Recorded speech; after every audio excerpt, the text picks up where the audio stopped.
So, heading into training camp, there are plenty of position battles to watch out for with the Chiefs, but there's none bigger, in my opinion, than the battle for who's going to be protecting the most important player on the team, QB1. And in this video, I'll share why many Chiefs fans are concerned about this and why they have a right to be. But not before I talk about Hollywood Brown continuing to put in work, Travis Kelce's thoughts on the Super Bowl ring mistake, and more. But first, how about those?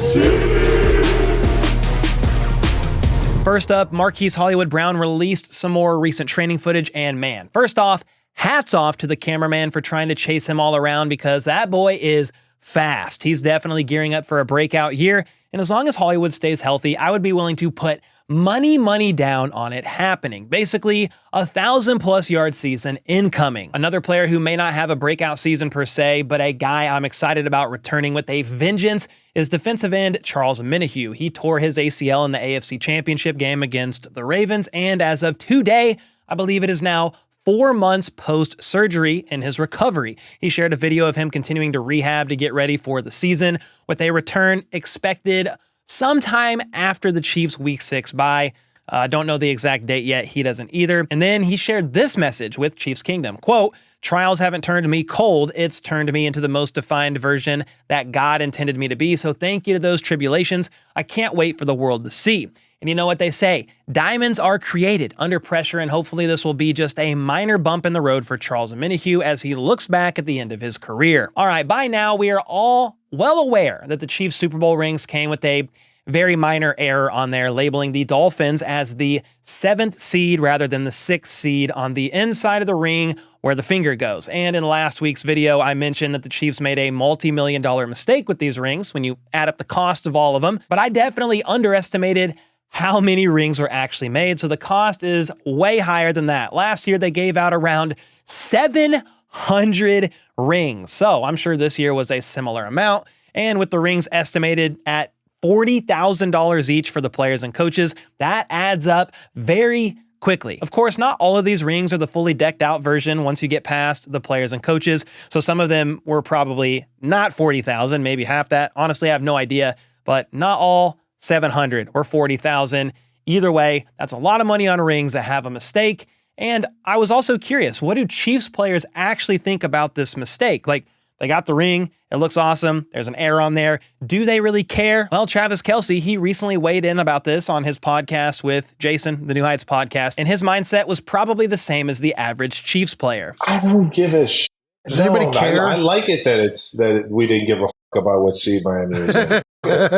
Next up, one of the biggest position battles to watch out for come training camp is one that comes with a lot of unknowns and may involve a little bit of a potential what-if risk. The biggest question to me about this position battle is a potential what-if worth gambling on when it comes to protecting the blind side of QB1 Patrick Mahomes? Yes, quite possibly the biggest position battle on the entire roster worth watching come training camp is going to be the battle for the left tackle spot. The reason I even bring this up is because it seems like Chiefs fans are wanting some veteran insurance via a signing of one of the few remaining free agents that are even available at this point in time at the left tackle position. Before I get to that, though, the battle at hand right now is between the second-year Wanya Morris and the rookie Kingsley Suamataia. Wanya was selected in the 3rd round of the 2023 NFL Draft and did get some playing time later in the season last year when veteran left tackle Donovan Smith was dealing with, I believe it was a neck injury causing numbing and tingling down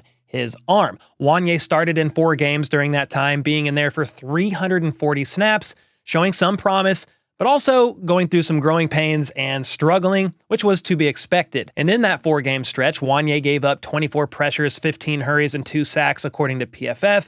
And if you compare Wanya to Donovan Smith, they did grade out pretty similar in nearly every category, though, of course, Donovan Smith's sample size is much larger, and while I don't really give a crap about PFF's grading, I think the more concerning thing here to me is that Wanya had 235 pass blocking snaps compared to Donovan's 688, yet despite playing roughly 450 less snaps than Smith, Wanya still allowed about half the pressures Donovan Smith did, 24 pressures compared to Donovan's 53.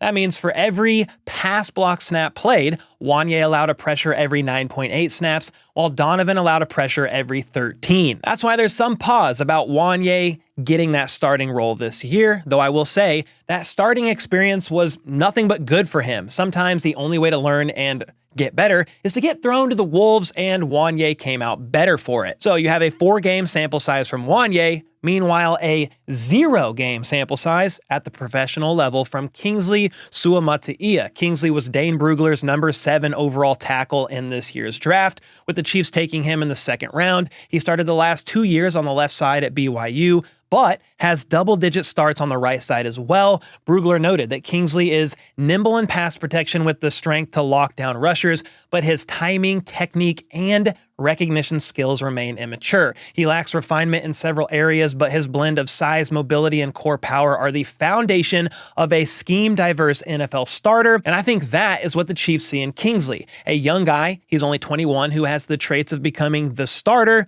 they hope him to be. Brugler finished by saying, quote, "Kingsley will require a patient coaching staff who can ease his transition to the pro level."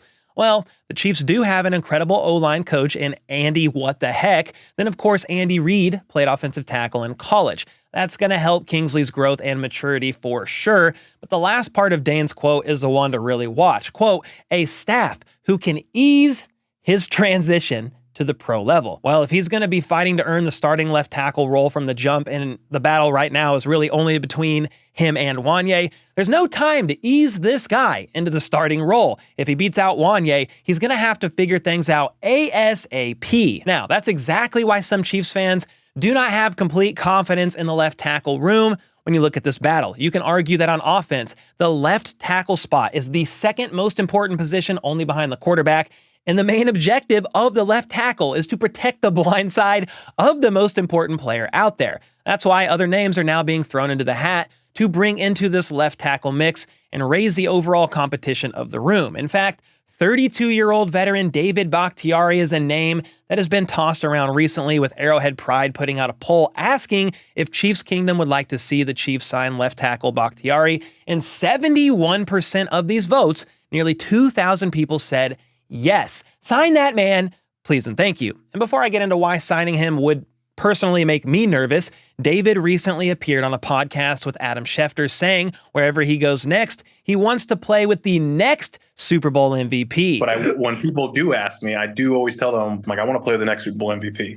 So whoever the hell that's going to be. Well, I mean, who wouldn't want to play with the next Super Bowl MVP? If you do that, it means you yourself also win a Super Bowl. Now, one of the safest bets of who the next Super Bowl MVP might be would obviously be Patrick Mahomes. He's won 3 of those pretty rare awards in the last 5 years. The biggest issue I have with Bakhtiari joining the Chiefs, though, is that he's only played 13 games since 2021. That's less than a full season of games in the last 3 seasons, with the reason being he's needed multiple knee surgeries. In fact, he's currently recovering from one right now. He's reportedly ahead of schedule, said he's feeling really good out there, but still needs to clear a couple more hurdles before he's comfortable returning to the field, with a realistic timetable for that being just before training camp next month at the earliest, at the latest, the beginning of the season in September. Now, he is a veteran's veteran. He could learn the playbook pretty quickly, so I wouldn't be extremely worried about that. But that's why I'm currently not yet in the camp of sign David Bakhtiari to the team. He still has hurdles to clear in his recovery before he even knows if he can play at the level he wants to. Sure, his ceiling when healthy is higher than Kingsley and Wanye's, at least at this point in time, but the knee is still a legitimate concern. The good news is, if the Chiefs did end up signing David down the road, it would likely be for a very cheap deal with a bunch of not likely to be earned incentives built into that, which could then potentially earn him even more money. Cheap sounds nice, don't get me wrong, but to me, the potential what if of Bakhtiari returning to his former self seems like more of a gamble than just letting Wanye and Kingsley battle it out and roll with whoever wins that position battle. I would think the Chiefs let the battle play out for a bit come training camp. Would be a little surprised if they signed anybody before the start of camp. Pads haven't even come on, so you got to see how that plays out first.